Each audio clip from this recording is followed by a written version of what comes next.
But over there, it's so easy to do, because they're small. No, some of them isn't. Well, one of the reasons is take our cell phones. Right. Our cell phones are working. I know that you have to let your carrier know, you probably will have to charge more. Because I know that Verizon, and they do it but you just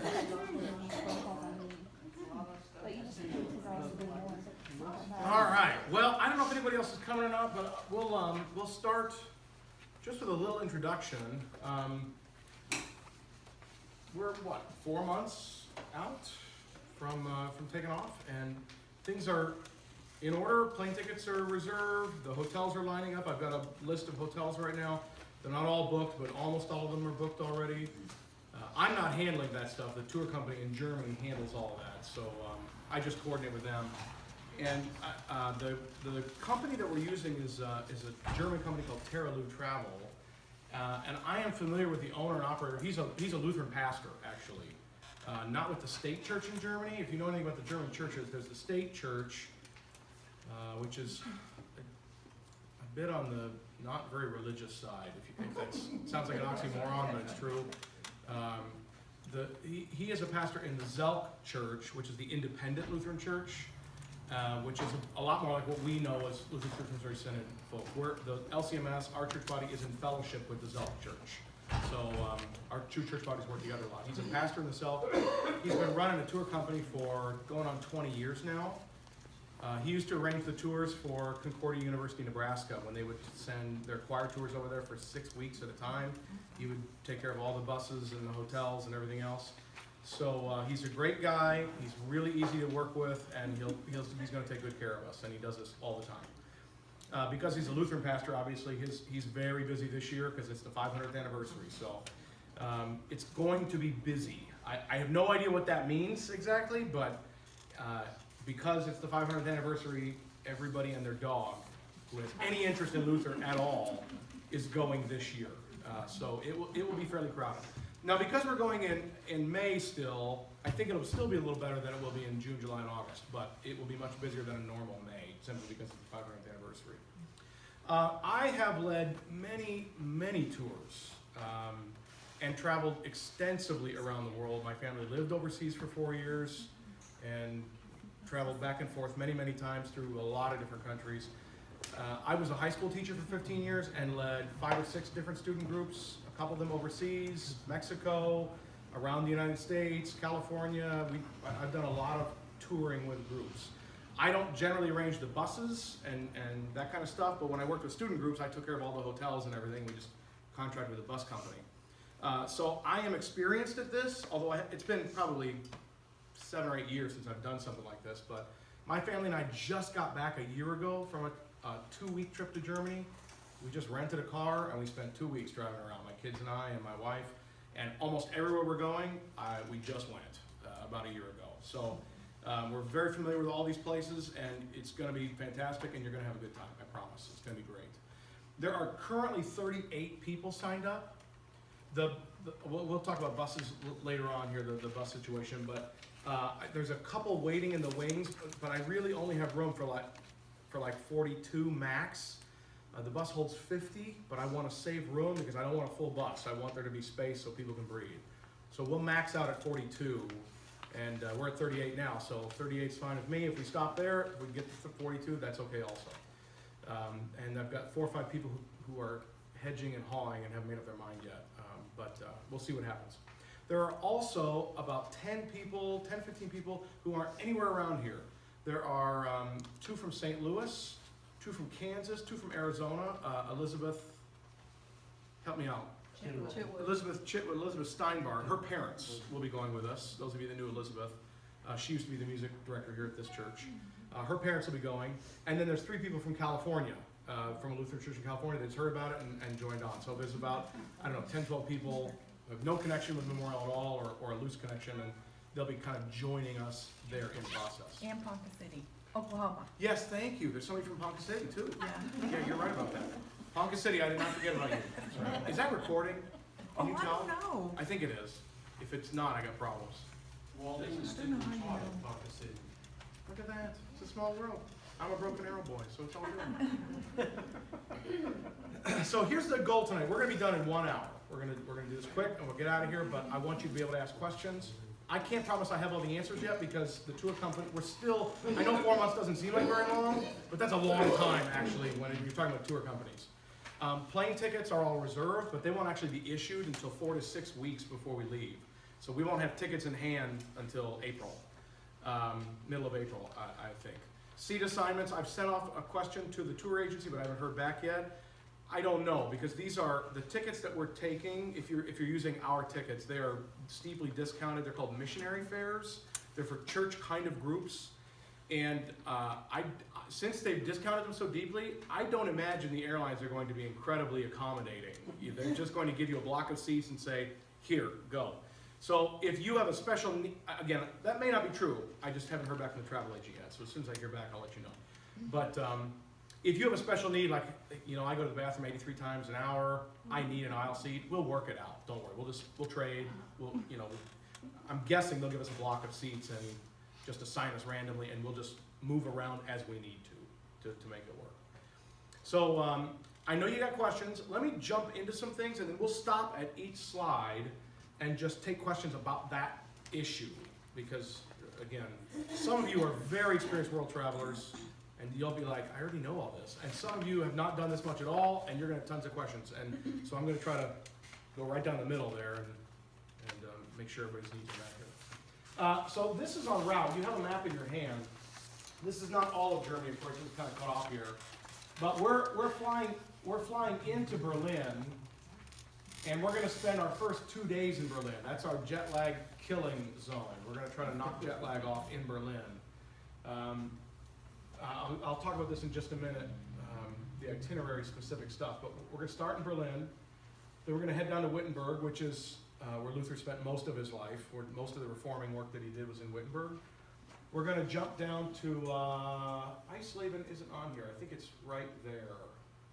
Eisleben, where he was born and died, so we'll see the birth house and the death house, and there's, I think there's a museum there. For the 500th anniversary, Germany has set up 3 national exhibits. One's in Berlin, one's in Wittenberg, and the third one, I think, is in Eisleben, but I'm not positive. Then we'll jump over to Erfurt and Eisenach, where the Wartburg Castle.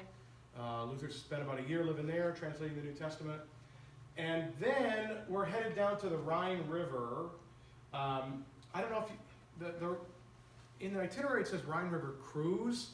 Don't think cruise ship. Okay, just so we're clear, you're going to spend about an hour and a half on a ferry. Okay, now the ferries are touristy. Okay, this is what all the tourists do, and there's a stretch of the Rhine River where there's like 15 or 20 castles in a mile and a half, and you go down the river and there's a castle, and then you look over there and there's another castle, and they're all up on these steep hillsides and grapevines all over the place. It's really beautiful, which is why everybody does it. But it's not a cruise ship; it's a ferry. But they will have an English language commentary pointing out everything along the way. Those of you that have done it before, you know what I'm talking about. But you get on, you ride for an hour. The bus will meet us at the end. The bus will drop us off. We'll all get on. Bus will drive down. Hour and a half later when we land, we'll get off and get back on the bus. So I don't know what your expectations were for that, but it's really cool. The Rhine River in that section is just beautiful, and I think you'll enjoy it. After that, we head to a little town called... well, we're going to stop by Worms, Worms for the German people, city of Worms, where Luther made his famous "Here I stand, I can do no other," and we'll stop there, and then we will land. I think it's right here. The town is called Rothenburg ob der Tauber, which is just a beautiful. It's got no connection with Luther whatsoever, but it is a beautiful medieval town that wasn't bombed in the war. And so it is still intact, like it was in the 1500s. There's a city wall. I mean, the city is bigger, but there's an old town that they've kind of, it's kitschy, it's touristy, all right? But it's pretty cool, too. It's the kind of place that you just think, medieval Germany, and it's just like that. So you can walk around the walls. They have I've already arranged for a tour that night with something called the Night Watch Guard, who is very famous. He leads a tour every single night, just on tips. He's very clever and just, it's a great experience. You'll love it when we do that. So we'll spend the night there in Rothenburg. Then we'll head down to Augsburg. I am in negotiation with Christian Uppal. He's the director of the tour company. Augsburg is one of those places where, Luther was there briefly. It's where they presented the Augsburg Confession. It's most notable because that's where Luther debated with the Catholic Cardinal Cajetan. When he was told to recant the first time, and he didn't, he got into extended debate with the cardinal. And the church that Luther debated him in is still there. But like there was a castle where the Augsburg Confession was presented to Charles V, but I don't think that's not there anymore. It's just like a spot on the ground, and you go, oh, that's where it was. So I'm not sure if it would be better to spend more time in Rothenburg and kind of bypass Augsburg, or stop by Augsburg and see the place where Luther had a debate, and then there's not much to do there, if you know what I'm saying. So I'm not sure yet. I'd be interested in getting your opinion on that later. And then the last 3 nights of our tour are Munich. So we'll spend 3 nights in Munich. It's kind of madcap for the first 7, 8, 9 days. It's 1 night. Berlin is 2 nights. Then it's 1 night, 1 night, 1 night, 1 night, 1 night, and then 3 in Berlin. Munich, sorry. So Munich, we slow down a little bit at the end, which is nice. We don't have to move hotels for 3 nights. Munich is where we'll take our day trip to Neuschwanstein, the fairy, Mad King Ludwig's fairy tale castle that is on all the postcards in Bavaria. We'll also stop at Oberammergau. They do the Passion Play. It's not this year, but you can see where they do it, and they'll talk. We'll have a tour guide who'll tell us all about it. We'll also take a day trip to Salzburg, so you get your Sound of Music fix. And Salzburg's just a beautiful city. If you've been to Salzburg, there's a big castle right on the hill in the middle of town. Beautiful Salzach River flowing right through the city. It's just beautiful, even apart from the Sound of Music. Mozart lived there and wrote almost all of his music there. Mozart's home is there and the museum. So we'll only be there for a day tour. It's only like an hour and a half from Munich. So you get on the bus, you drive to Salzburg, we'll spend the day there, then we'll get back on the bus and go back in the evening. Our last night, we'll have our closing dinner at the Hofbrauhaus, which is, the HB, if you've ever seen the mugs, it's like the most famous, beer house and Gerard house in Germany, and beer house.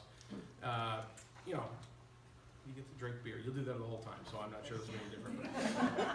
The Hofbrauhaus is cool. Everybody buys a mug, and it's got HB on it, and, you doing the touristy thing. So that'll be the last night. And then the next morning, then we'll head to the airport. Plane leaves at like 10 o'clock in the morning. We'll cover that all in a minute. A couple things about the itinerary. It's basically about half and half. It's about half Luther and half Germany, medieval Germany, Bavaria in the south. Like Neuschwanstein's got nothing to do with the Reformation. It's just, you can't go to Germany without going to Neuschwanstein. So you go there, right? And, Salzburg is beautiful. It's got nothing to do with Luther, but it's just a beautiful city. Munich's got nothing to do with Luther, but again, it's just a beautiful city. You will have some days where you have some free time, where you can kind of take the day and do what you want to do in a city. Most of the time, we'll have tours planned almost everywhere we go. And a tour guide will meet us there. We'll have a full-time tour guide on the bus with us every day. So somebody will be with us every single day who's a full-time tour guide. But then there'll also be specialty guides. Like when we get to Wittenberg, we'll meet a specialty guide. We'll do the Wittenberg thing. And then when we get to the Wartburg Castle, we'll have a specialty guide. We'll do the tour there. So we'll have our general tour guide, and then we'll also have specialty tour guides at the major stops who won't travel with us, but we'll just meet them there and they'll give us the grand tour. Yeah. Questions about the itinerary so far? Now with the tour guides, will we have hearing devices, or we just hope we can hear them? That's a good question. I have no idea. Question number 1 to write down. Because some tours have pieces and some don't. I will find out for you. Thank you for asking. Other things I have not thought about, or that you're curious about. Maybe not itinerary, but if we're not on the same flight, how do we get from that flight to the? How do you hook up with the tour and all that? Yeah. Yeah. So, let's talk. Battery's dying on this. I might actually have to push the button. It's terrible. And the nod to me, all this. Yeah. Oh, there you go, Pat. Thank you. So don't let me forget that. I'm going to cover that in a minute. So the Reformation 500 kind of stuff is, the Reformation 500 celebrations, the Luther sites is Wittenberg, Eisleben, Eisenach, Worms, I didn't put Worms on there, I forgot about that, and then possibly Augsburg as well. And then the German culture and history part is Berlin. We're going to spend a day and a half, 2 days in Berlin, so we'll have tours of Berlin. The Rhine River Cruise, Rotenburg on the Tauber, Munich, and then Salzburg. And along with Munich is Neuschwanstein and Oberammergau, that extra stuff there. So it's kind of split both.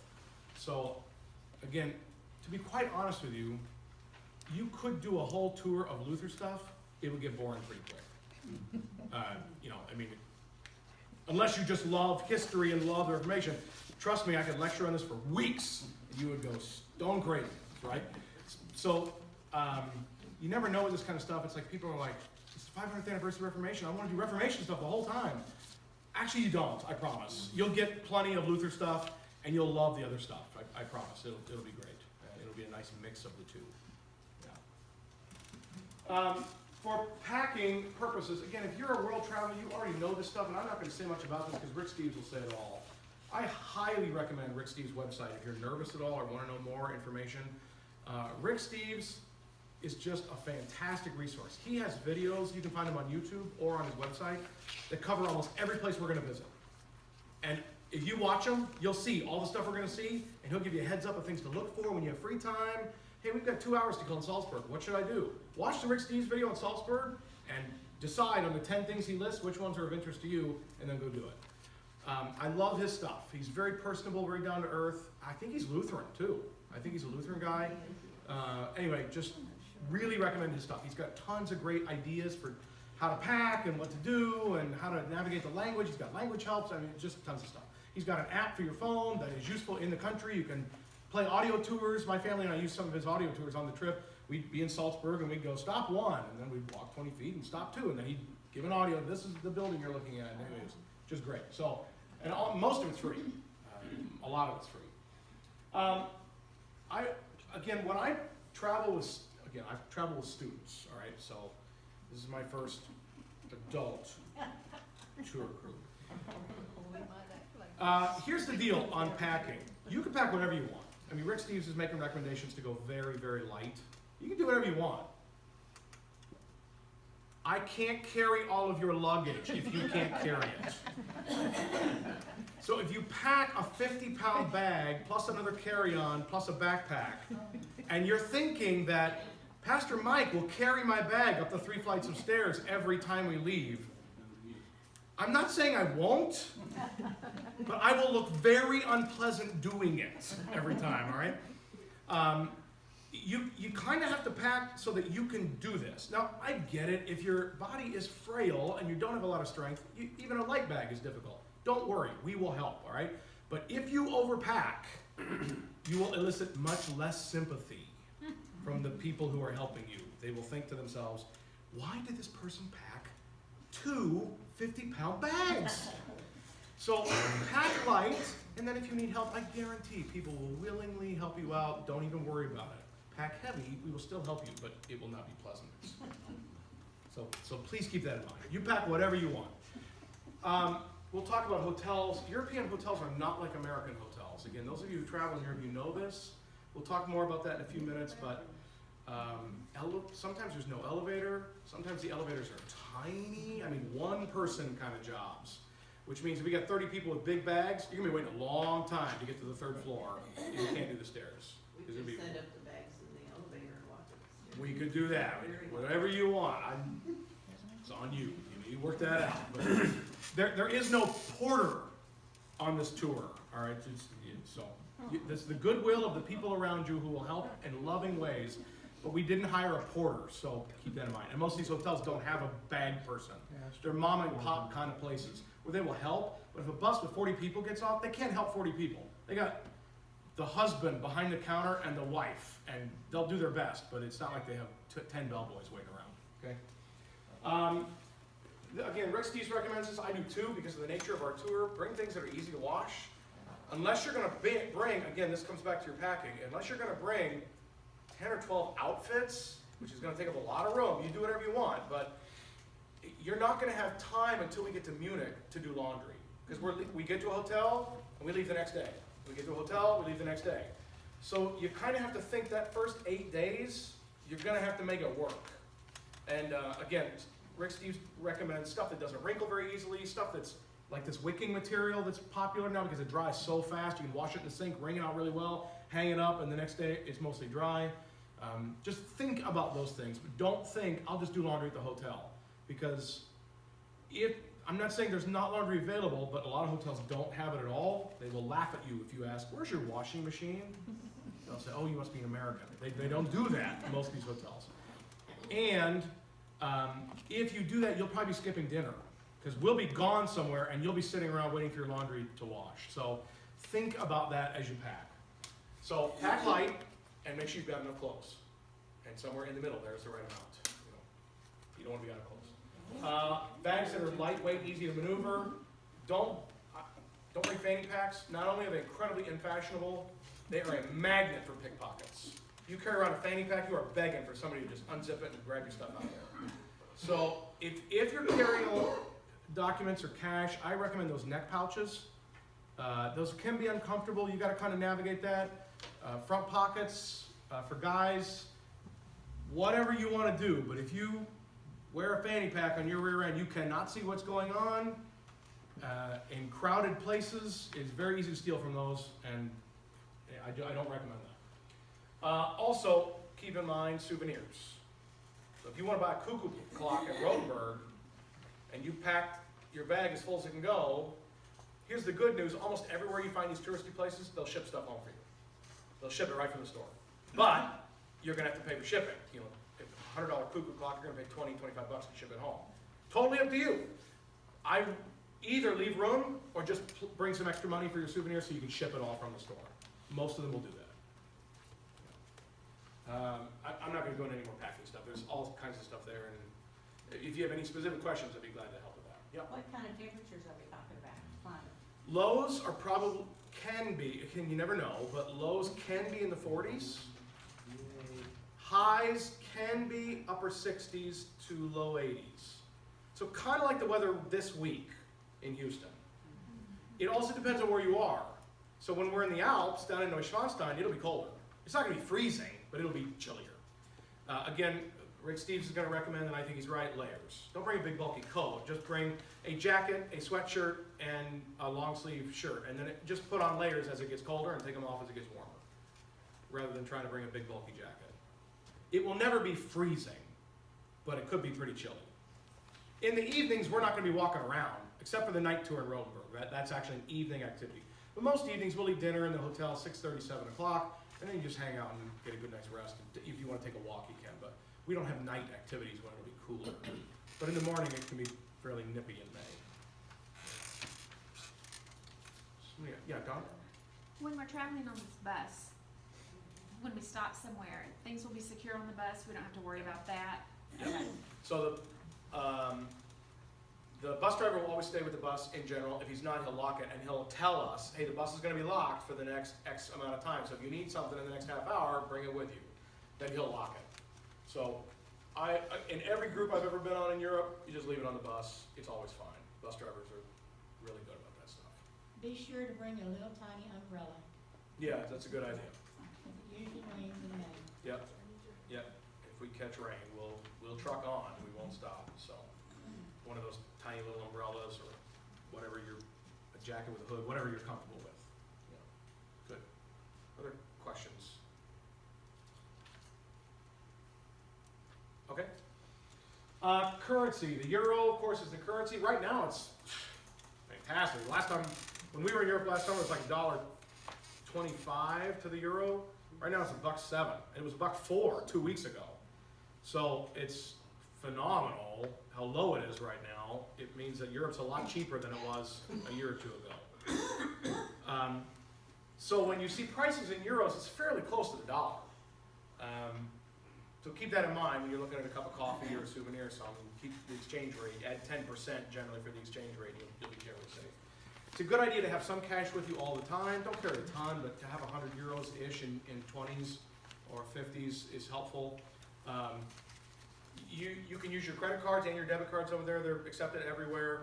We're going to touristy places. They all take your credit cards. You don't have to worry about that. But you will sometimes need your PIN. So some people don't pay any attention to PIN for their credit card because they don't think of it as an ATM card. But some places in Europe require your PIN with the chip. It's a chip and PIN system. So when you pop, like here in the States, you just pop the chip into the machine and it just takes it. But in Europe, sometimes they require the PIN with the chip. So just make sure your credit card company is giving you a PIN number for your credit card just in case. I didn't encounter too much trouble with that, but you never know. The other thing I recommend is always to bring a backup credit card, not a duplicate of the same one, but another card. So maybe your debit card and a credit card, because if one gets stolen, you want something to back you up. Because your credit card company, again, depending on which one you have, will try to help you out if you lose it or it gets stolen. But you're going to be a couple days without, and plus we're moving all the time, so trying to arrange a pickup for that is going to be very difficult. So if you have a backup card, you can just call and cancel, and you're still okay. So I usually keep one in my bag or one in one place and then another one in my wallet as kind of a just in case. Is there any preference of Visa versus MasterCard or American Express? Nope. No, it's all widely accepted. I never know trouble. Like Discover cards. Discover may or may not. I don't know much about Discover. I don't use it. So you might want to check on Discover, but American Express, Visa, and MasterCard is widely accepted. Make sure you call your company. And they got ATMs everywhere. That's the other thing. We'll remind you again as we get closer, but if you don't call, when you get to that airport and swipe your card, your credit card company's gonna freeze your account because they're gonna think something fraudulent's going on. So you gotta call them ahead of time, tell them you'll be out of the country for 2 weeks. And we can get the euros at the bank here. Yeah, you can. Now sometimes I'll make you wait a day or two. You say, I want 1,000 euros. I'll say, come back tomorrow, we'll have it for you. But yeah, you can get them right here at the bank. The airport has them too. Yeah, they do. Now, if you use a money changer at the airport, you get a really bad exchange rate. It's generally like if it's $1.07, it'll be like $1.09, $1.10, which it's not the end of the world, but 3%, 4%, you're losing when you Use carry your that debit money. card. You can also use your debit card. The best exchange rate is the ATM, believe it or not. Now, you'll pay a $3 fee for using a foreign, you know how that game works, but you'll get the best exchange rate every single time from an ATM. You get the spot-on bank rate every time. So whatever you're comfortable doing, but think about that. American dollars will be accepted at every airport you go to, but they will not be accepted by most tourist shops. Some will, they'll try to help you, but you're gonna make it very awkward and they're gonna go, So don't think that you can use dollars over there. Airports are fine, they'll take your dollars. You can check your various, if you have more than one credit card, you can check them because they have different international exchange rates. Yeah. Some charge, so it's not the exchange rate, it's a Fee foreign for transaction international fee. transactions. Some do, some don't. Yeah. So we're particular about the don't, Yep. you know? Yep. To check, again, these are just good things to check on. Check your credit card company, what the rules are, let them know you're traveling, et cetera. And you mentioned calling the credit card place if you have problems. What do you use for your phone? I'll get there. I got a slide on that one. Yeah, thank you for asking that. I don't know if anybody does this anymore, but traveler's checks, don't bring traveler's checks, they won't do you any good. Nobody knows what to do with a traveler's check anymore. They'll stare at you. So, just credit cards, debit cards, obviously checks, American checks won't do you any good over there. You can't write a check. And the backup credit card I usually recommend too. Any other questions? Currency or cash? That's a totally different credit card, right? What's that? That's a Yes. totally different Yeah. credit card. Not like, well, anyway, yeah, totally different company or, whatever, a different card. So that because if it gets stolen, you call it in, they're gonna lock it down. So if you just have another copy of that card, it doesn't do you good, that account's frozen too. Yeah. You want another account. Look, you'll hear horror stories every once in a while of pickpocket. I've taken many, many trips, I've never once. Now this trip, 3 of you, this one. I've never once had this happen with any group I've ever traveled with, but it's a just in case, you know what I mean? That's right, and it's obviously happening to somebody, it just hasn't happened to any group I've been with. So you wanna be cautious, but I don't wanna scare you and make you think this is common or something. But, okay. Electronics. Okay, we know about that. Good. This is a 2-prong system, 2 circle plugs, all right? You can buy these on Amazon for $3. I mean, they're dirt cheap. So just go to Amazon, probably Walmart. I mean, most big Best Buy. You can find all this stuff. Now, there's 2 things you need to think about. One is they're on a different voltage than we are. So we're at 110, they're at 220, 240, okay? Which means that most of your electronics are dual band. That's not the right word, they're dual voltage. So like your electric shaver, your cell phone, they are made, and you can find this in the documentation that came with it, they are made for 110 to 240. If your documentation says that, you don't have to worry about it at all. You can plug it right into their outlets. But every once in a while, something is made that's only a 110, 120. In other words, it's only made for our electrical system. You plug that in over there, it's going to blow up. Now, probably not going to blow in your hand, but you're going to burn it out. Your hairdryer is going to go crazy and then melt. So look and see, is it a 110, 120 to 240, in which case you're fine, or is it only a 110, 120? You just pay attention to that. If you're nervous at all about that, these over here are adapters. All they do is send the current to your type plug. You see how they have these weird ends? They're made to plug into this outlet, and then you can plug almost anything from any country into the other side, okay? But it will not convert this voltage. It's just a plug adapter. If you want a voltage converter, you have to buy it as a voltage converter. It's going to be bigger, a little more bulky, and it will say converter on it. So adapter and converter are not the same. An adapter is going to send you 240 current. The converter is going to step it down to 110. Again, when we traveled in Europe, I don't think we had a single thing that wasn't dual voltage. But every once in a while you run across something. So one of the things that helps is the little chargers that you plug in. Most of them do the conversion. So like for your phones, Yeah. your Kindles, your laptops, your iPads, most of those, the little converter that you plug in, Yeah. it actually does the conversion. If you're using a it USB is cable, 110 to 240. yeah, a USB cable, Right. you don't have to worry about it. Right. It will take care of that for you. Your laptop, if you bring a laptop, it's got the black box in the middle of the cord. It's fine. You don't have to worry about it. Those are made for 240 anyway. You'll be fine. Again, it's fairly rare, but if you own an older hairdryer or something like that, be careful. Just know what you get. Either get a converter or not. That's with people with hair. I'm over that. Shave it off, you got no problem. Don? Speaking of hair dryers, Yeah. we should not assume that we're gonna have a hair dryer in our room, correct? No. I would not assume that. Okay. About probably half of them, you'll be pleasantly surprised, but as soon as you get used to it, it won't be there. What about toiletries, like, will they have shampoo and that kind of thing? They'll Or should we put the pack that? typical 1 bar of soap and 1 thing in there, Okay. yeah. Will Yeah, they we- have Wi-Fi? Most of them do. Or Some. Depends. Okay, So, thank you. I think most of them will nowadays, but I was at several in September that didn't. What about the bus? Probably not. Yeah. But again, when you're out and about, there's You so don't many need it, places right. that Okay. you're. They have McDonald's and they have Yeah. Wi-Fi. You know, Starbucks and, Yeah. yeah, you'll be able to do it. Yeah, we'll talk cell phones in just a minute. Any other questions about electronics or anything like that? Cell phones. You need to talk to your cell phone company. There's no way to cover all this because they change the rules constantly and it's a shell game. So you gotta call your cell phone company and find out what their policy is. You can buy a prepaid SIM card over there. You know, it comes preloaded with 20 bucks, 20 euros worth of credit, and you can plug it into your phone. But that assumes you know what I'm talking about when I say that. It also assumes that your phone is unlocked, and that you know what I mean when I say that. So if you have no idea what I'm talking about, don't go with this option. Call your cell phone company. 'Cause I can explain this to you, but it will be ugly. Most cell phones are locked when you get them from your cell phone company. You have to call them and request an unlock, and it can take a day or two, and then they unlock it, but only if it's paid off. And I mean, there's all kinds of rules with this stuff. But if you've got an unlocked cell phone, you can pop out your SIM card, put in a prepaid one, and you're good to go. T-Mobile is who I use.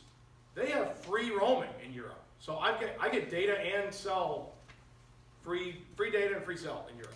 It's not the fastest speed, but we used it for our GPS in the car, and I never had an issue, even though it's a slower speed. It's like a 3G speed instead of an LTE or 5G, but I never had any problems. So other companies will charge you like 10 bucks a day for data.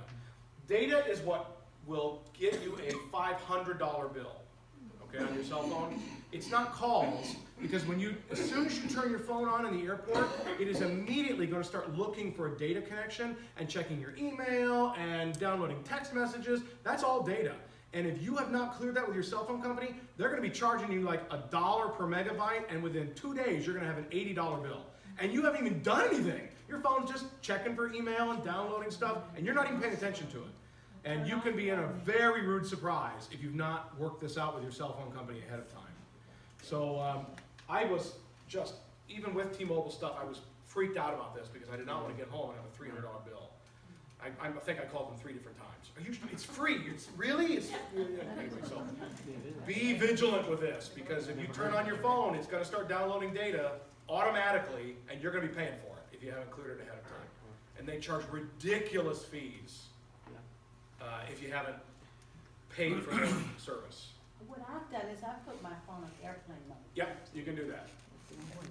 so I can use it for camera. Again, the iPhone, I don't know other phone models, but on the iPhone you can turn off cellular data, which is another way you can do this. Turn off the cellular data, then you can still make phone calls or whatever. You can just turn on the data when you're in or Wi-Fi, leave it on Wi-Fi only. Anyway, if you don't know what I'm talking about right now, call your cell phone company ahead of time, because you don't want to get a $600 bill. Yeah. I think AT&T is $10 a day for unlimited high speed. But again, if you're over there for 12 days, that's $120.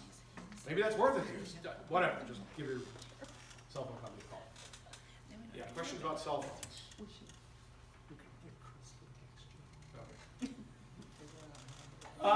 This is another safety precaution. I will have a copy of your passport in black and white. I always recommend that you make you can do it in the church office here if you're one of our members. Just make a color copy of your passport and keep it somewhere separate from your passport, your real passport. You can't get on a plane with a color copy, but it will make getting a replacement a lot easier. It's still a pain. You gotta find a consulate. It's a pain to get a replacement passport, but it will speed it up if you got a color copy. Transportation to and from the airport for our flights. I have not arranged for a bus to meet us here at church and take us to the airport and then bring us back. Everybody lives in different places, different schedules. My kids are taking, all that stuff. So I'm saying work that out on your own to get to the airport. We have used one-way car rental. I rent it right here in Katy, and I rent it to drop it off at the airport. That's one way to do it. If you don't want to pay parking, sometimes it's cheaper just to get a one-way rental for $40 instead of $12 a day for 13 days or something. You can get one of the airport shuttles. Those are pretty pricey, but you can do that if you want. You can get a taxi, which is equally pricey. You can carpool if a couple of you want to get together and ride together and split the cost of parking.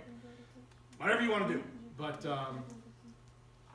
just think about that ahead of time, because if you're not at the airport, we're going to leave you.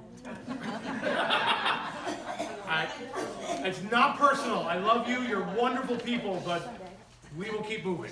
So, anyway. Flight information. I think you already know this, but just as an FYI, we're going to leave at 4:05 on Sunday. That's if you're traveling with us. We leave at 4:05 on Sunday. So on Sunday, May 21st, we're flying out of Houston to London Heathrow. It's United/British Airways. I'm not sure what the plane will be, but they're on partnership with each other. We get to Heathrow at 7:25 on Monday morning. Then our next flight leaves at 8:45 a.m. on Monday morning and lands in Berlin, Tegel Airport at 11:35 a.m. Oh, what about our boarding histories? 4 to 6 weeks before we leave, they will give me paper kind of tickets. Okay, Yeah. The Terminal C, I don't know. I have no idea. United Airlines, yeah. Terminal C. Oh, here in Houston? Yeah. Yeah. You're gonna go international. It's it's just the international terminal. Yeah. It'll be on the tickets again. 4 to 6 weeks out, we'll have all that information. It'll just be the international terminal, whatever that is. Yeah. I'm not too worried about this as long as the flights are on time. If they're not, we've got a group of 40. They'll hold the plane. If it's not more than, if you got 40 people coming from one delayed flight, they'll wait for you, unless it's a ridiculous delay. but that'll get worked out. But here's the deal when we land in Berlin. Now, we're going to get there at 11:35, assuming flights are on time, etc. This, again, those of you that have traveled overseas, you already know this, but some of you are great sleepers on planes. I can't sleep on planes at all. I stay awake. I fly for 16 hours over the Pacific, and I'm awake the entire time. I can't do it. So these jet lag days, when you get there at 11:35 and you haven't slept in 36 hours, and you still have 8 more hours to go before you can go to bed, it's just miserable. If you're a sleeper on the plane, you might wake up chipper and just wonderful, and I hate you in advance. God bless you. Seriously, that's awesome if you can do that. But if you are not used to that, you will be miserable when you land because you'll just be so dog tired. And we still have 8 hours to go. So you can't go to the hotel and go to bed. You will just screw up your sleep schedule completely. You just have to push through that first day and go to bed at a normal time. You'll be so exhausted, and you'll still wake up at 2 a.m.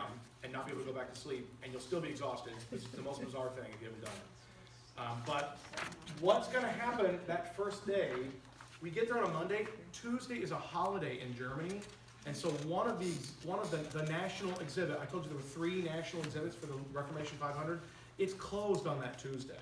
So we have to do it on Monday. So we'll land, and we'll go to the Luther Berlin National Museum thing that very first day. You just got to push through. So know that in advance. There is no room for crankiness. We just, when my family and I get on a plane to do the overseas thing, we start by apologizing to one another in advance for the crankiness that will ensue, because you're just so tired, you're not in a good mood, and there are annoying people everywhere around you. People that you used to love are now the most annoying people on earth. So you just apologize in advance, you push through, just be silent rather than be snappy. Just be silent, and then get some sleep that night. We'll have dinner at the hotel and then just crash. When we get in, will the rooms be available? Because when I've done it before, when you get in that early, the rooms aren't ready for you. We're not even going to the hotel. Oh. The bus is going to be there at the airport to pick us up. Our luggage will load on the bus, and we will start touring Berlin. Number 1, because the hotel won't be ready. Right. And number 2, because if you go to the hotel, what invariably happens is somebody lays down and tries to go to sleep. Just don't even go. You just push through. We'll get back to the hotel around 4 or 5 o'clock. We'll have dinner around 6 or 7, and then you just crash and go to sleep. But push through. Yeah, Don? How long are each of the flights, you know? I have no idea. I can't remember. I think from Houston to London is 8 or 9 hours.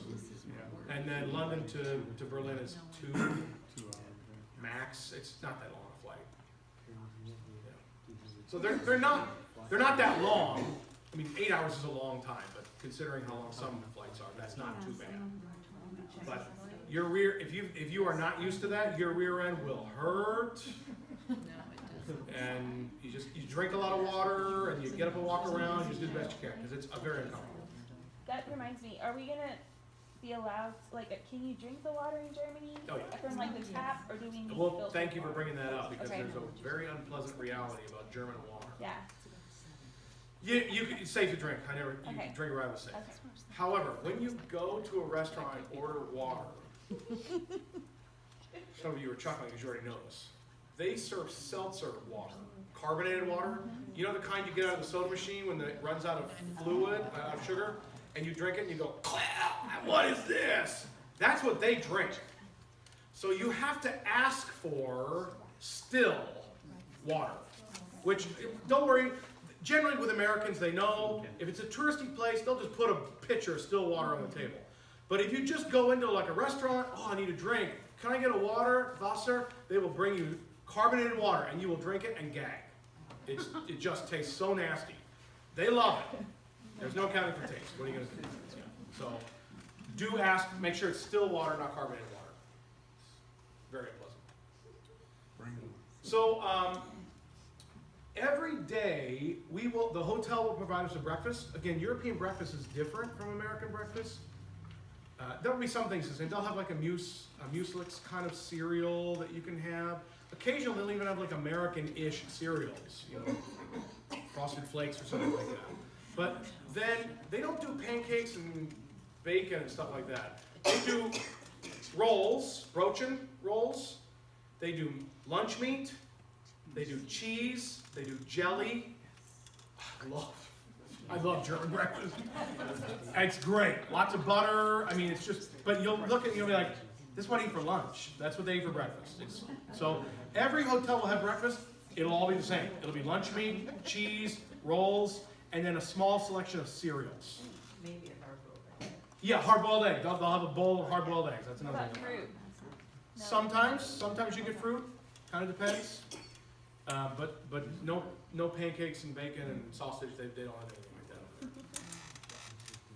that. So every day the hotel will provide breakfast, and every day dinner is included as well. So you don't have to worry about dinner, except for the one day in Munich when you can do dinner on your own. There's just one dinner you can do on your own. You can go anywhere you want, and there's all kinds of recommendations I can make for you.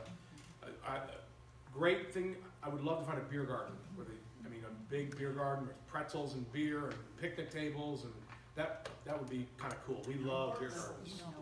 There's a couple of great ones in that are, just pretzels as big as your face, and they're huge. You're holding it, and what is this? Big, ridiculously large mugs of beer that are, and everybody, it's just weird how much beer they serve there, but it's just the way it is. You'll get used to it, I promise. You come back to the States, we have 12 ounces. What is this? On the way back, our very last day is Friday, June 2nd. The plane leaves Munich at 10:30 in the morning. This is, again, our flights. So the bus will drop us off 8:30, and that will begin the flight home. We'll get to London Heathrow at 11:40 a.m. 2:20 we'll depart. We'll arrive in Houston the same day at 6:30 in the evening. So this is all Friday. So on the way back, you're traveling with the sun, so it's the same day all the way back. When you're going, you're against the sun, so you end up in the next day. So you'll arrive, we'll leave on Friday morning, you'll get back Friday night. But it will be a 36-hour Friday. It's a long Friday. So our transportation, whatever your transportation's options are, we'll be back, assuming flights are on time, 6:30 in the evening. Tour buses in Germany are huge. European tour buses are really big. They're also really nice. It's not like a Greyhound. They're really nice buses. They are very large. We will keep 10 to 15% of the seats open. Again, I think we're going to get a 50 passenger, and we'll max out around 42, 43 people. So there'll be 7, 8 seats open in the bus. That way people can move around a little bit. There's a little freedom.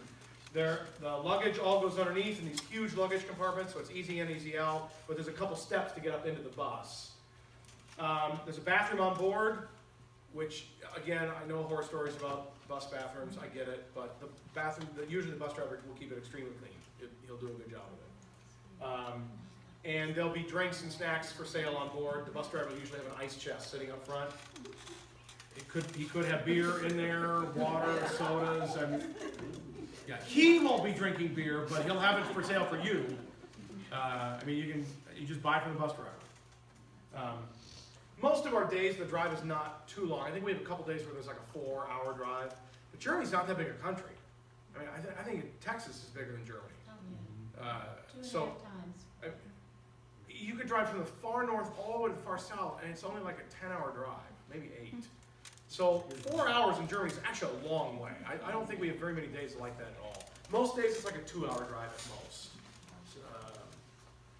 So you're not going to be on the bus for long, long periods of time.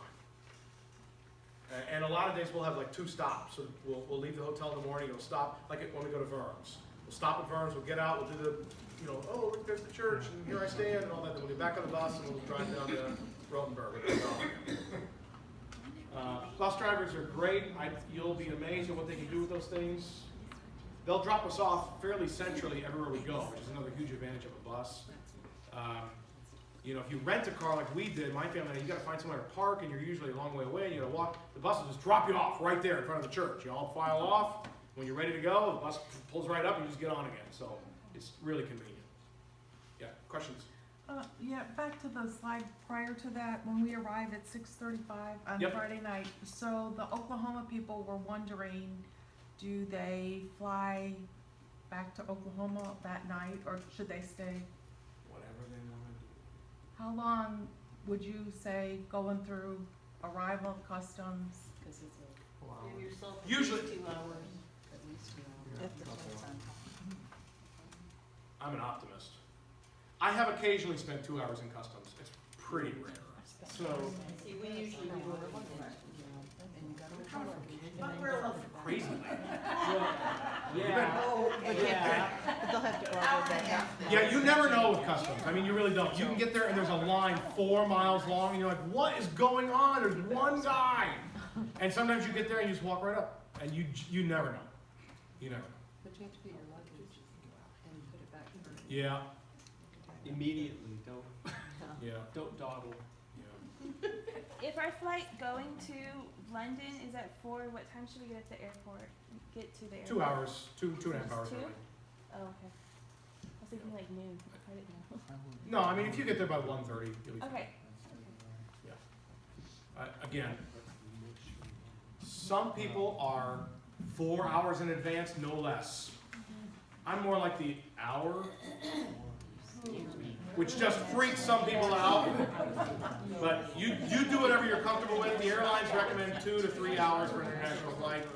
What you will end up doing is getting there 3 hours ahead of time and sitting around for 2 hours. But you're better safe than sorry, right? Right. I like to roll the dice, so I always show up a little late. But it's totally up to you. However, at least 2 hours. 2 hours, you should be fine. 3 if you're nervous.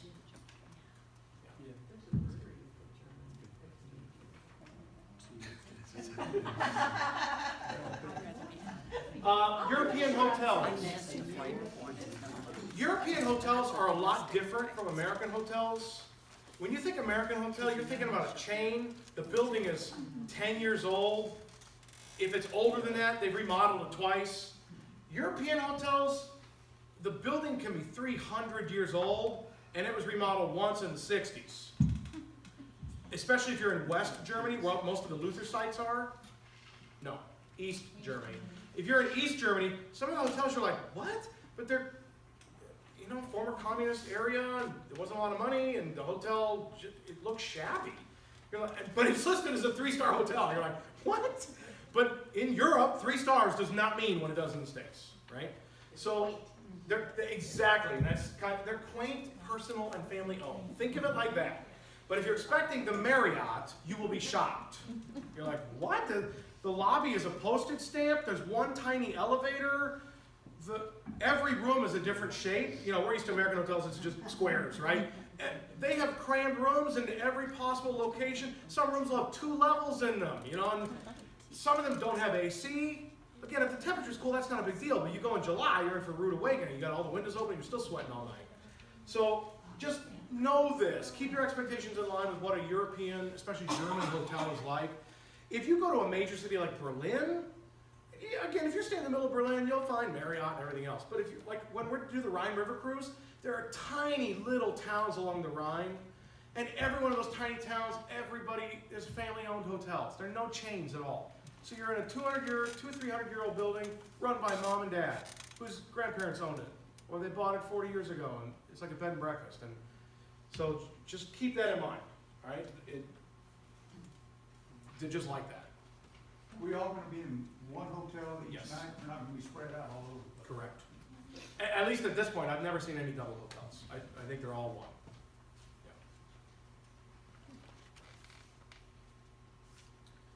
Yeah. Tipping, here's something else. The general guidance that I'm going to recommend is €4 a day per person. €1 is for the bus driver, per day per person. That's fairly generous, but it's what I've always done with tours I've taken. So €40 a day for the bus driver. He's keeping the bathroom clean, he's making sure we're safe. €1 a day, basically. Your full-time tour guide, who will be with us every day, €1 per person per day. The local tour guides, now we won't have one of those every day, but on days when we do, €1 per person. And then restaurants, here's a weird thing. In the US, 20% is fairly typical now. That 20 years ago it was 10, now it's 20. I hate to see what happens in another 10 years, but restaurants in the US are 20%. A lot of European restaurants, people don't tip very much at all. It's just not as common. What is generally recommended is 5 to 10%. 10% is a big tip at a European restaurant. 5% is fairly typical, so 5-10% of the bill, whatever that is. Now, I don't know the answer to this. The tip may already be included in our meals. I don't know. I gotta find that out. Let me write that down. The tips may already be included in the meals. What is not included in dinner, breakfast you don't have to worry about, but at dinner what's not included is beer or a soda. If you want a drink, you'll probably have to pay for it. I don't know that for sure, I'll find out. But frequently, when they serve a la carte meals for tour groups, it includes the meal and a glass of water. If you want a beer, it's €3, you know, whatever. Or if you want a Coke, you know, it's €2. Or a good wine. Yeah, or if you want, yeah. No, typically not. Wine's not free? No, No, come on. no. But it's everywhere and it's not too expensive. Yeah, and beer is not very expensive either. But I'll check to make sure, but most of the tours I've taken in Europe, the drink is not included if it's anything other than, you know, a glass of water or something. But I'll double check on that. Will you be collecting the tips to give them to the bus driver and the tour guide? Yeah, I don't know the easiest way to do that. We'll come up with some system so that it's simple. We'll just collect them all, and I'll just give it all to them at the same time. That way it's not, here's your tip for the day, you know, we'll do it. Are we gonna have the same bus driver? Yes, same bus driver the whole time. Do it at the end? Yes, yeah, we will. Or the end, either way. Yeah. Yeah, we'll do it at the end. At the beginning. At So the he beginning, keeps so the we'll have bathroom money? clean. If he wants the money at the end. I'll tell Christian to let him know. Give it to him up front. We're good tippers. Make sure the bathroom is clean. Do it down payment first. There is one day in Munich where the bus driver by law has to be off. I think it's like every 7 days. He's not allowed to drive at all. So one day in Munich, we arrive one day in Munich. How does that work? I don't remember. He emailed me all this information and I just didn't print it off here. But there's one day in Munich where he can't drive anywhere. So we're this is a free day in Munich. This is the day I think when there's no dinner provided, and it's just a day in Munich to just kind of relax and chill out. But he's not allowed by law to be in the bus at all. So the bus will be kind of shut down that day, and we'll just enjoy a day in Munich. There's lots of stuff to do and see in Munich. It's a beautiful city. I can recommend 10 or 15 things you can do that are fantastic. Watch the Rick Steves video on Munich, and you'll come up with a ton of ideas. So that's the only day we won't travel at all, just because he can't drive that day. Aaron? I was just gonna tell you, according to your itinerary, it's day 10. Day 10? The 30th. 30, there we go. Thank you for that. Oh, it was online. Just a couple of itinerary things, just to point, you already have the itinerary generally that was in the tour packet, but just a couple things. I already mentioned this, that Monday is our jet lag day, and that's the day we do the national exhibition, one of the 3 Reformation exhibitions, which is in Berlin. The next day, when that exhibition is closed, the next day we'll do our guided tour of Berlin, and then you'll have some free time in Berlin that afternoon. So we'll get a guided tour of the city, and you know, there's the Checkpoint Charlie, there's the British, I mean not the British, this Brandenburg Gate. There are a couple of phenomenal archaeology and biblical archaeology museums. Biblical archaeology was started by the Germans. All the big names in the 1800s were all Germans. They started this stuff, and they took a bunch of stuff back to Berlin. And some of the museums, there's one, and I can't remember the name of it, but there's one museum in Berlin that's just phenomenal with stuff from the Holy Land. The walls of Babylon that they literally took apart and brought back to Berlin in the 1800s, and they're set up life-size in this museum. There's just a ton of stuff. So you can do museums, you can do World War II stuff. There's so much to do in Berlin. Pick your favorite and then run off to do it. Travel is fairly easy in these cities.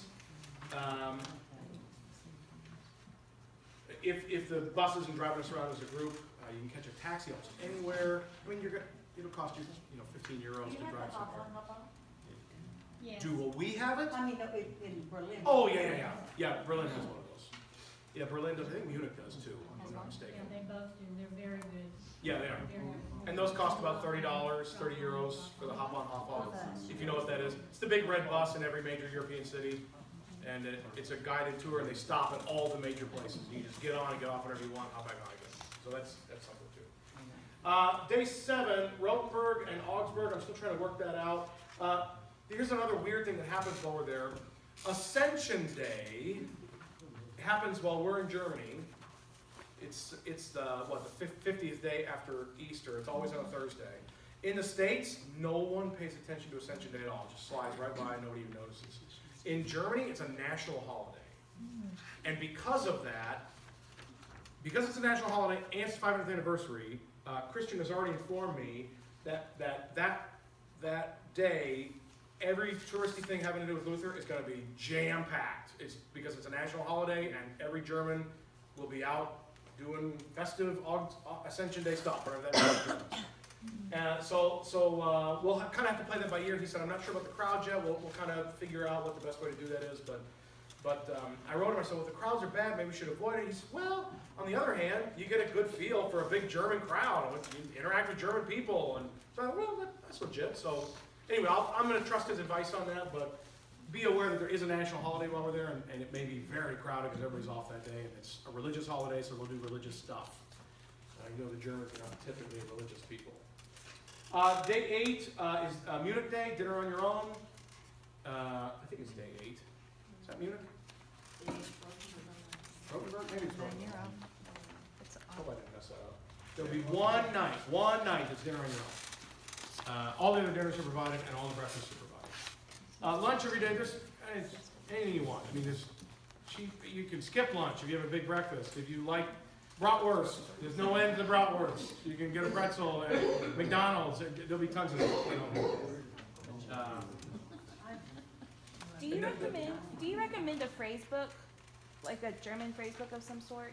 I don't recommend a particular book, but what I will do is put together.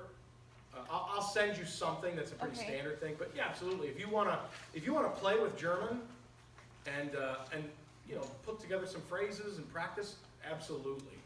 Is it necessary? I hate to say it, No. you won't need it. Then app on your phone? Google Translate, again, data. Yeah. You gotta work out the data on your phone. Google Translate is phenomenal. You can take a German document and hold your camera up to it, and it will translate it into English on your screen. You can get offline dictionaries too. Yes, there's all sorts of apps, learn German phrases on your phone, Probably there's tons of stuff. It'll Like that. save room also. But almost everywhere we go, it's all touristy, everybody speaks English. Well, in their schools, they're required to learn English.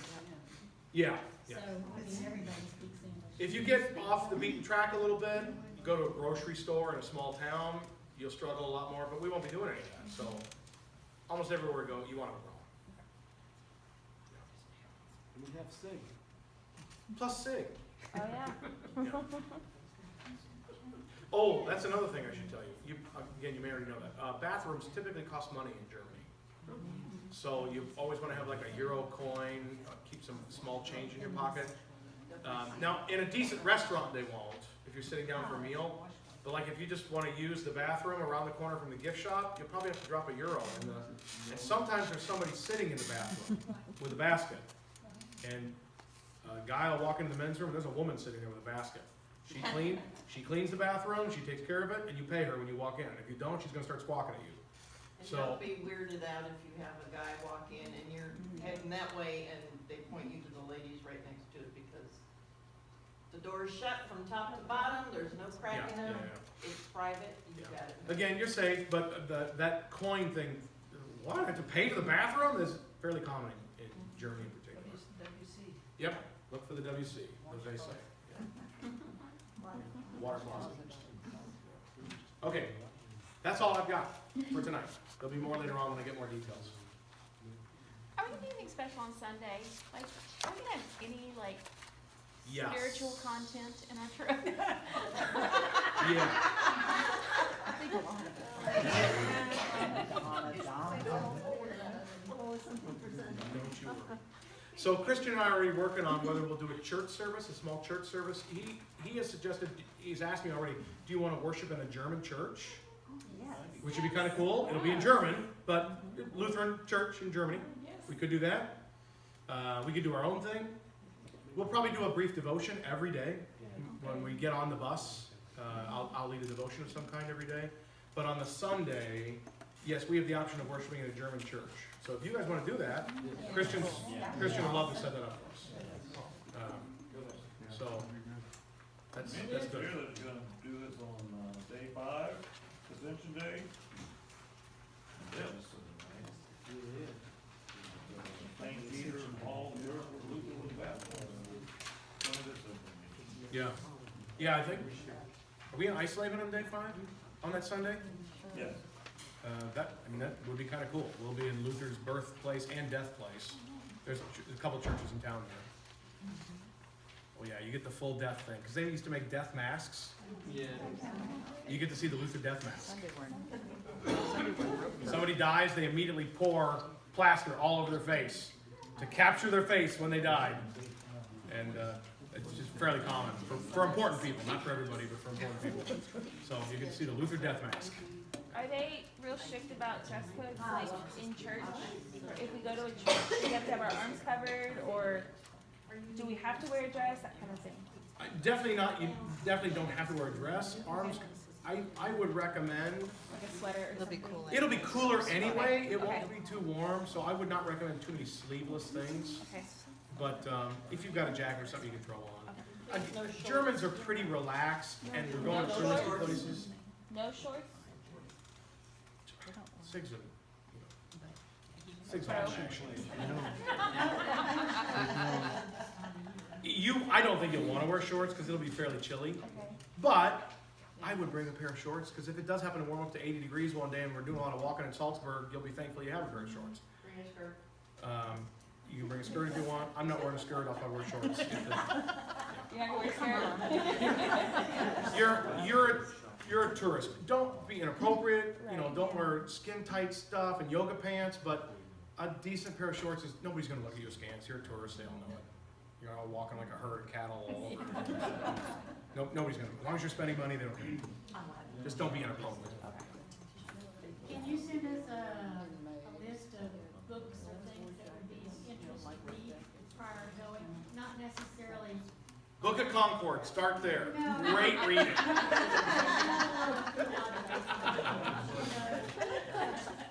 I am hesitant to recommend this because I'm going to be using it, and I want you to think I'm smart. And if you read this ahead of time, you'll know I'm not nearly smart. I just read this in the book, and I'm relating it back to you. But this, there are 2 versions of this. It's called Martin Luther's Travel Guide. It covers the Luther stuff. It doesn't cover Salzburg or Munich, but it gives a lot of background on what happened at the major Luther stuff. This was like $8 on Amazon. If you just go to Amazon and go Germany, I would recommend, for general Germany tour stuff, Rick Steves. Oh, yeah. I would stick with Rick Steves. In fact, you can go nuts on Amazon with German tour guides. You know, I don't have any recommendations other than this one, which is specifically Luther kind of stuff. And you're going to hear all this on the tour. I mean, all the guides and our tour guide, you don't have to read all this ahead of time unless you're just that kind of person who loves it, in which case it's great background. You'll hear it all again once we get there. So it's up to you how much you want to. You don't wanna spoil the excitement. Yeah. Do you want to be surprised, or do you want to say, how do you do that? That's right. That's not what it says on page 12. Shut up! Put away the books. Nobody gets a book with me.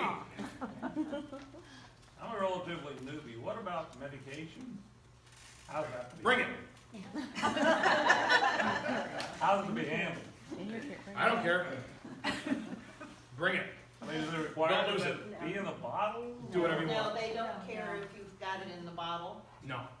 You can put it in those day-by-day thingies if Okay, you I want do to that. separate it Put it in out. a Ziploc bag if you want. We do recommend though that you bring a list of what you are taking, in case you happen to lose that. I got that on. Yeah, And in your but a lot of people have no clue other than they say, oh, I'm taking It's that the blue white pill. Yeah. Yeah. And so, make sure you know what Yeah, you're thank you for that, taking Sig, because and I never write it thought down. about it. I've never traveled with it. You're too young. Yeah, I've traveled high school kids, you know, they Ritalin, that's the only thing. But, Don't put it in your suitcase. Yeah, you put it in your carry-on, put it in your suitcase. I definitely have a list. The drugstores over there are very loose compared to the US. You can get a lot of things just by walking in and saying, I need this, and they'll just write it. I know what Rick Stevens said,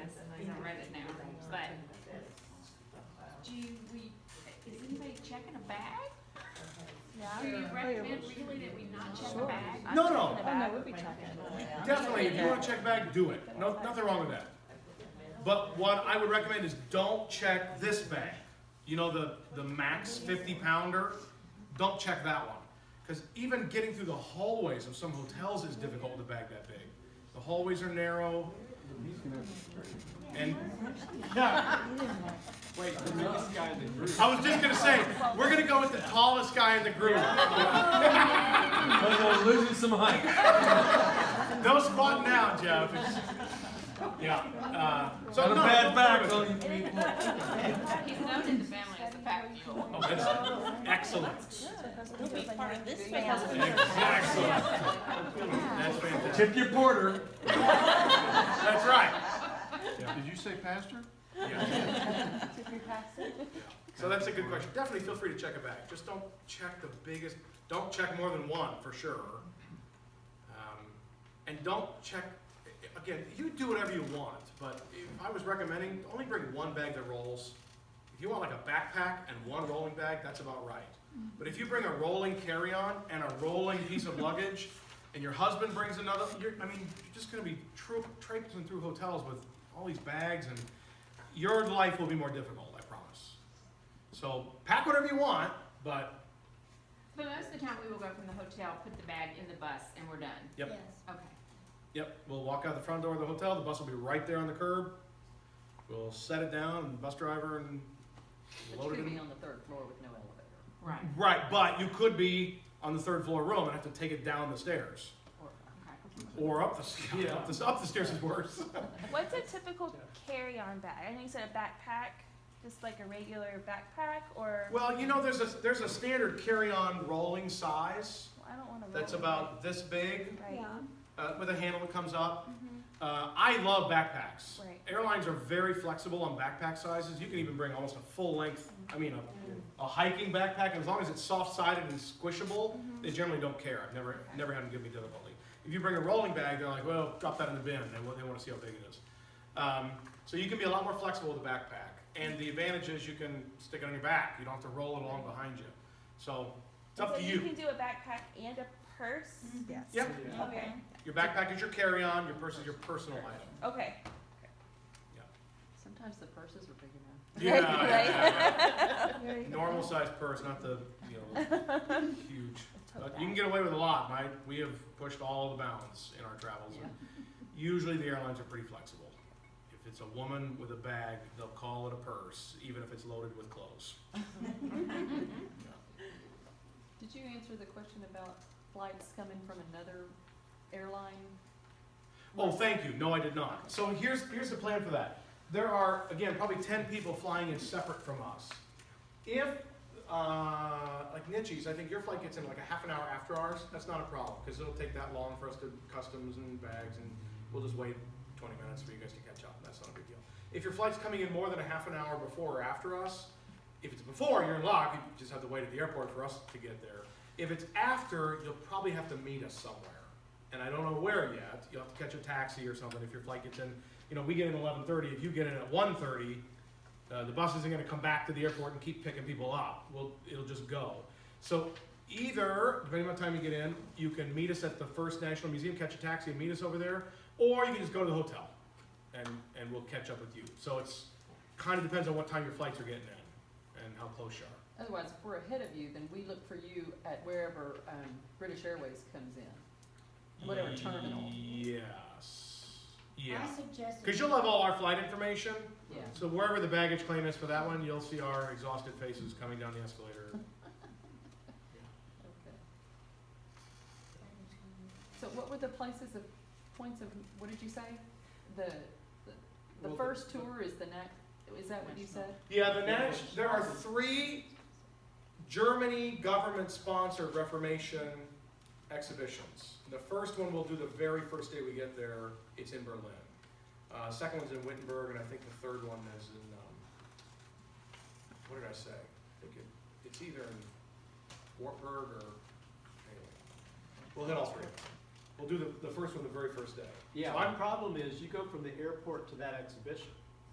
Is that what you're saying? Now, again, we may stop for lunch first. I don't know exactly what the itinerary is, but that museum will be our stop before we get to the hotel. Right. So, again, if the plane lands at 11:30, we're not getting out of the airport with bags until 12:15 at the earliest. Load the bus, probably leave around 12:30 or 12:45. We'll actually pull away. People will probably want lunch. So, I'm guessing we'll have some kind of stop where people can grab something to eat. And then we'll go to this, I'm guessing, again, I don't know this for sure, but I'm guessing 1:30 to 2 o'clock we'll be here.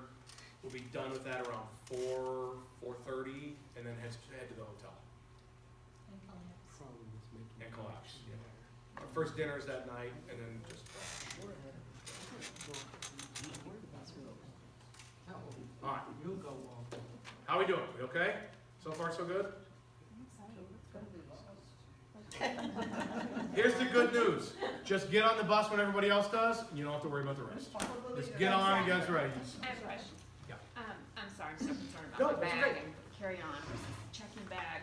Okay, so when we get to London, will we get our bag, or is it gonna be checked through? Check.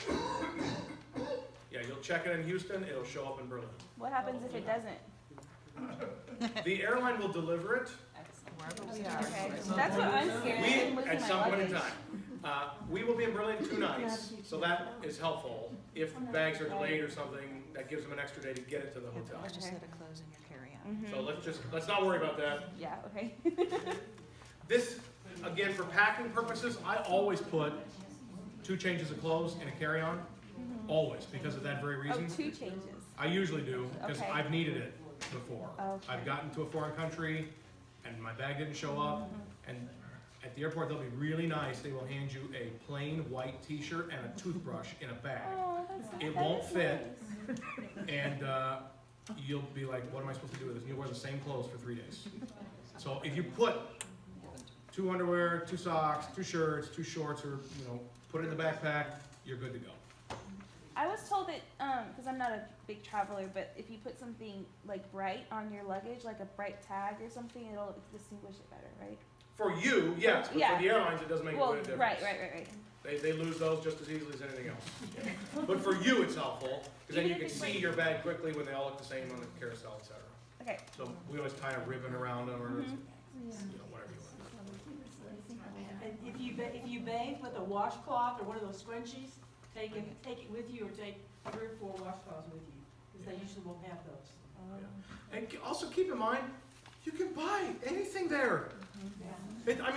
If you, for some reason, forget underwear, you can buy underwear in Germany. It's okay. It's not the end of the world. That's one of Rick Steve's suggestions. If you think maybe not, leave it at home. Because if you do need it, just go buy it. Just go to the drugstore and pick up some more toothpaste. Don't bring 4 tubes of toothpaste. Just buy an extra tube, have it to the grip. So you'll be able to buy anything you buy here, you can find there. Not wash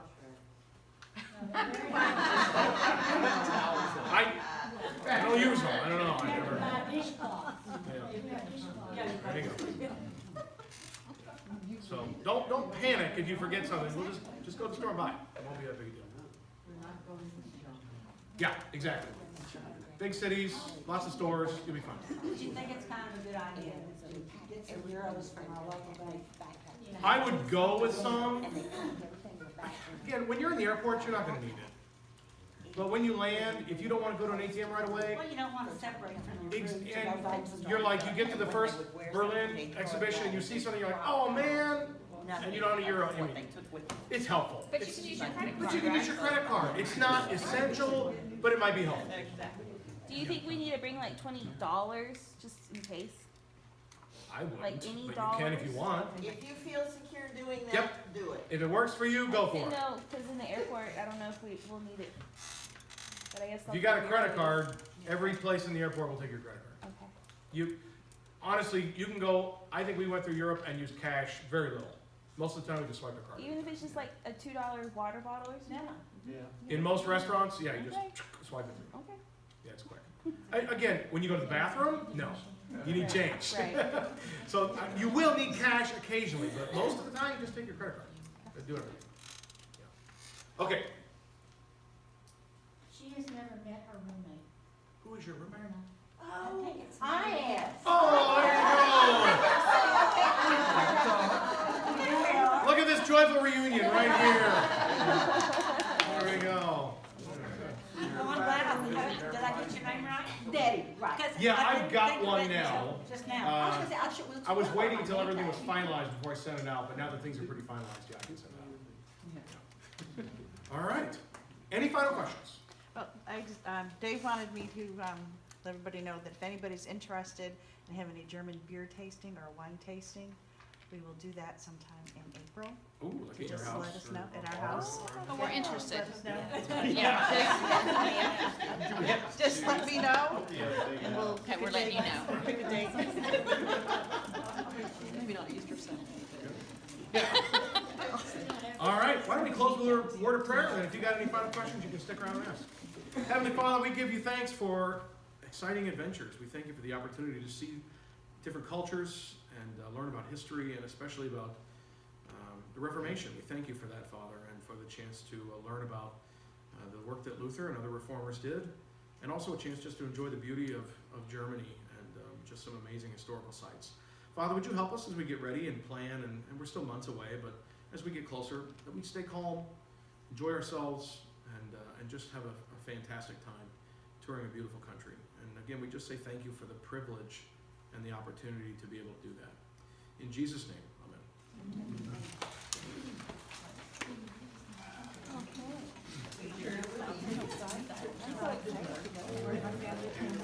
There's a bunch of leaders,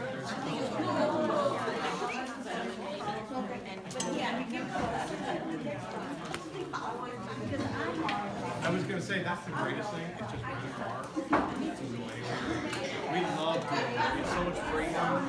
So let's do this today, no, we change our mind.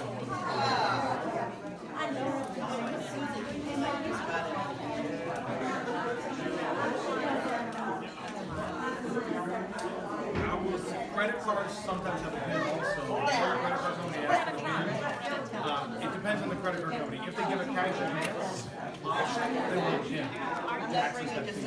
Can you just call and ask them?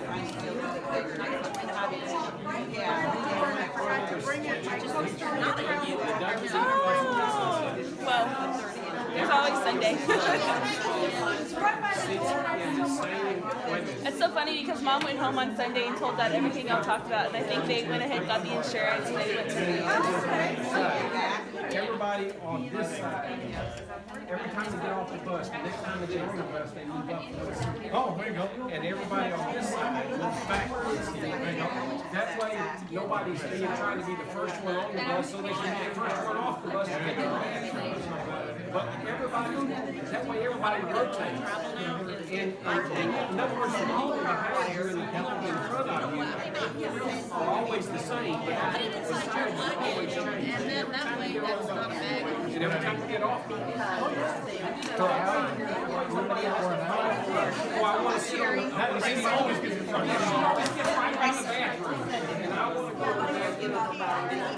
So, if you have a plan,